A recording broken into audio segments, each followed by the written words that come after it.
Ignition sequence starts. 6, 5, 4, 3, 2, 1, 0. Liftoff. We have a liftoff.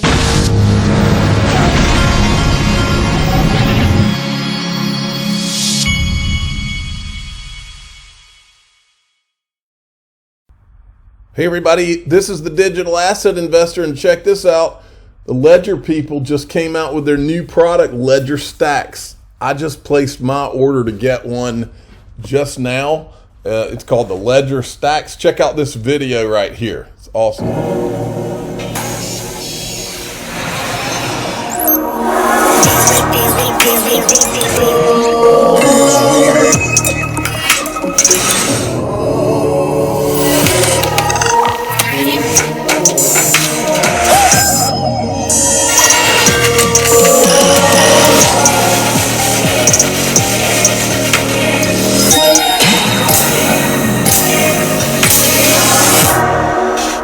Looks like they've tried to make the thing look kind of like iPhone-ish. I'm excited about that. Now, today was this on Zero Hedge. Zoltan let's getting a call.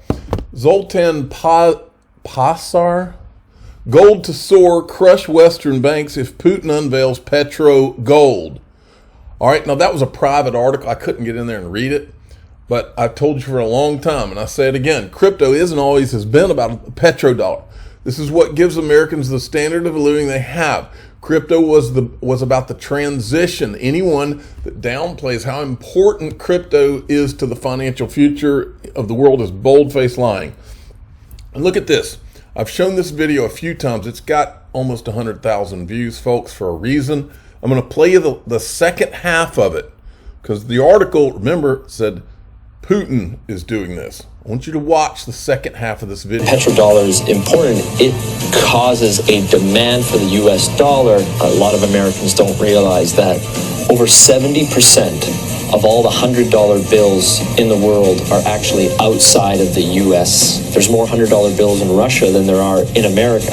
This stockpile of US dollars in countries around the world is because oil is bought and sold using the greenback. If oil starts trading in non-petrodollars, such as gold or a basket of currencies, or if China and Russia start trading in yuan and ruble rather than US dollars, that demand isn't there. And the way of life for the average American will be done. It will be worse than the Great Depression. To date, anyone who's potentially threatened the status of the petrodollar hasn't fared well. Libyan strongman Muammar Gaddafi publicly pushed for a Pan-African gold-backed currency that he would trade for Libya's oil. He was killed during a US-backed revolution in 2011. And just a few short years before, Iraqi dictator Saddam Hussein advocated selling oil for euros. At this hour, American and coalition forces are in the early stages of military operations to disarm Iraq. The U.S. invaded under the guise of looking for WMDs. Iraq did not have any weapons of mass destruction. And interestingly enough, after the Americans invaded, took over, put in their own government, the whole concept of selling oil in euros never surfaced again. Today, many countries resent the current petrodollar system, and their leading spokesperson is none other than Russian President Vladimir Putin. Americans should be very worried about what Putin can do. There is a new Cold War going on. It is the Colder War. That is exactly what's going on. And who's in the center of this push? Vladimir Putin. And the petrodollar is so crucial to the Colder War. The only thing holding America right now at the top is the petrodollar. And let me make it very clear. If the petrodollar dies, so does America as a superpower. That's exactly what they're trying to do. Now look, this is today, Gold Telegraph, breaking news. China Central Bank says it has added 32 tons of gold worth around $1.8 billion to its reserves. None of this is a coincidence. It's also not a coincidence that Glenn is one of my sponsors, because I knew that this has everything to do with digital assets that can solve the transportability problem of gold and gold itself. This world is going to have to put us back on a gold standard because the fiat system is a joke. And I believe that what's really going on is, and look, what could be going on also is that everything we're watching is a movie, and that Russia, China, the US, and all these other countries have worked out an agreement, and that we're just watching the transition. That's possible too. I think it's very possible. In the meantime, I'm XRP, XLM, and gold in my Glint account, and physical gold. The link to my Glint and the Ledger for that new Ledger I just told you about is at the very top of the description of this video. You can click on it and tell them DAI sent you. Want to play you this clip. Don't get focused on, look, this is Jimmy Valley. Don't focus on what the way I think this goes down is I believe they're going to create, different countries are going to be creating state CBDCs off of the XRP Ledger, and those CBDCs, some will be backed by one thing, and some will be might be backed by gold and silver, a basket of things. But those CBDCs, I fully believe that there will be countries that create CBDCs on the XRP Ledger that are backed by gold. I fully believe that. Why wouldn't they? Listen to what is said here. National currencies on a gold standard, just like Russia has done, right? Mm-hmm. But that they wouldn't. It was too cumbersome in the world we live in today to be putting tons of gold on military aircraft and shipping them back and forth between countries to settle up transactions at the central bank level. So why not price a digital asset? Why not use the best one, the most useful, and basically just tie that 1-to-1 to an ounce of gold? And that's where we kind of came up with this, concept that you could see some people sitting around the table going, we're going to go back to a gold standard. We're going to write up these assets. We're going to write up gold into what the implied price already was. And then using XRP to communicate that value digitally instead of having to actually do it physically. With central and this part was from a Bloomberg clip, folks. Stimulus weakening the dollar and gold being only about $100 short of its all-time high, a question has started to arise: can gold replace the US dollar as the world's reserve currency? The dollar has enjoyed this status for decades, but since it detached itself from the gold standard in 1971, it's essentially consistently weakened on a macro level. Confidence in the U.S. government and the political system in the U.S. is one of the keys, and gold doesn't have that issue of a loss of confidence. But what it does have is a problem with transportability. That's why it's more likely that a currency backed in gold, or even a digital asset backed in physical gold, could potentially replace the dollar much more easily than the actual physical bar of gold could. There you have it, folks. Stefan Huber, someone just moved 6% of the total circulating supply in 10 minutes. But as always, it will mean nothing at all. It won't mean anything at all. Then there was this, a glitch XRP at market cap today. A market cap glitch right here. $302.96 trillion. And there's XRP right there. XRP stats. I'm not going to go through this whole thing, but John Deaton is clearing up some of the things. You're seeing a lot of FUD right now. Ripple's going to lose this case, and they because they're comparing it to LBRY and all this.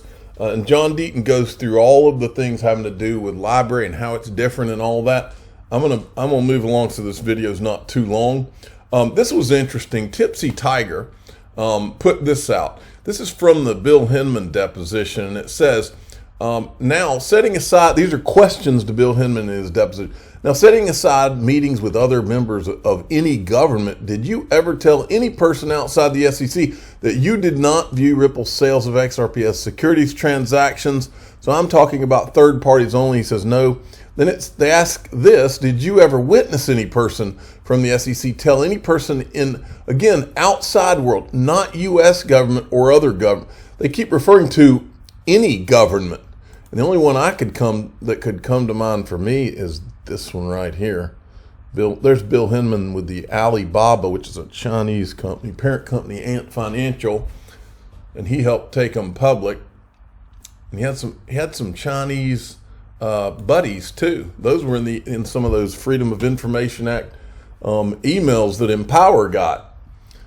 Then this was today, final response from SEC Freedom of Information Act office to John Deaton related to Empower Hinman ethics referral, citing legal exemption that protects from disclosure records compiled for law enforcement purposes. The way I read that is that they don't have to disclose this because it's been turned over to law. It's been being used by law enforcement. So my question is, law enforcement against Hinman? But I'm not an attorney, so we're going to have to wait and see what they say about that. Now, Gary Gensler was on Yahoo Finance today. Watch this. According to your calendar, you met with now former CEO of FTX, Sam Bankman-Fried, on March 29th of this year. Aside from that, had you met with him any other times? And what was your impression of him when you met with him? Again, I'm not going to speak to anyone matters. As my predecessors did as well, my calendar public. And we meet with market participants, and the basic message that I've had is the same public message as a private message: come into compliance. Well, I told According Congress, to your calendar, I copied the finance committee on this, and I said, no. This is not going to cut it. He can't be let off the hook with that. First of all, no, his calendar is not public. It's missing 4 months, and we have the receipts. 4 months. The only thing we have is through July 31st. Okay? Second, he's got major MIT ties to FTX. Reminder right here. Glenn Ellison was his boss at MIT. Caroline Ellison, the CEO of Alameda, is his daughter. And Sam Bankman-Fried went to MIT. Then we have this, multiple meetings, planning sessions. This was not the only meeting on March 29th. There were other meetings. He also met with the White House, CFTC, and Sam Bankman-Fried said himself that they were planning things. Okay? It's not just me talking. Then on top of that, the general counsel of FTX worked for Gary Gensler, Ryan Miller, CFTC, legal counsel to Chairman Gary Gensler. So he needs to be hauled up in front of Congress, and all this transparency that Gary Gensler always seems so worried about with all these companies that he's going after. He's a public figure. Congress has to make him be transparent too, more so probably than these companies. Now, and then you want to know why Wall Street sent Gary Gensler to MIT, in my opinion, and to the SEC? Let me show you. The first part's from the interview today. Second part's from him at MIT. I want to say one other thing. It would not be fair to all the market participants that comply today, the stock exchanges, the broker-dealers, the asset managers called mutual funds, and even the folks that are managing hedge funds today that are complying, the market makers that are complying with their rules when they're trading and buying Apple stock or Ford Motor. Why should it be different here? And by the way, just replacing one central monopolist with another central monopolist, a lot of commercial banks aren't terribly excited about that. Maybe you're going to have to give some ownership. Maybe you'll have to give 50% of your ownership to the 20 banks that are now, part of this. I mean, there are other ways to build incentive systems. Maybe you put a native token in there, and you give them the native token. So there may be other incentive ways to beat the current monopolist. But I, having been around commercial banks for a long time, they really are looking for ways to replace their aggregators in their back office, whether it's clearing, settlement, exchanges, credit agencies. But they are deeply understanding, because they are pretty ambitious and very good at making money as well. They deeply understand that every idea that's pitched to them is somebody who currently is small but wants to get big and gain market power. So they're also always thinking about how to ensure that there's a check to slow down your startup from gaining market power 5, 10, and 15 years from now. They don't want you to be the next clearinghouse like the Chicago Mercantile Exchange or Intercontinental. This is freaking America. Why would what business is it of theirs if someone comes along in a free market and happens to get bigger than everybody else? Why are these government bozos and these big banks sticking their nose and trying to rig the system for themselves? Why is that? Why is he willing to say that out loud? That is sick. That is not what this country was founded to be. They don't want you to be the next central node of market power. So you might share some of that with them, or you might find an incentive. That sounds like Tony Soprano doesn't. You might share some of that with them. I'm the digital asset investor. I'm not an investment advisor. This is for entertainment purposes only. Please subscribe, hit the like button, and tell your friends and family that maybe FTX offered to share some of that with them. Thanks for listening.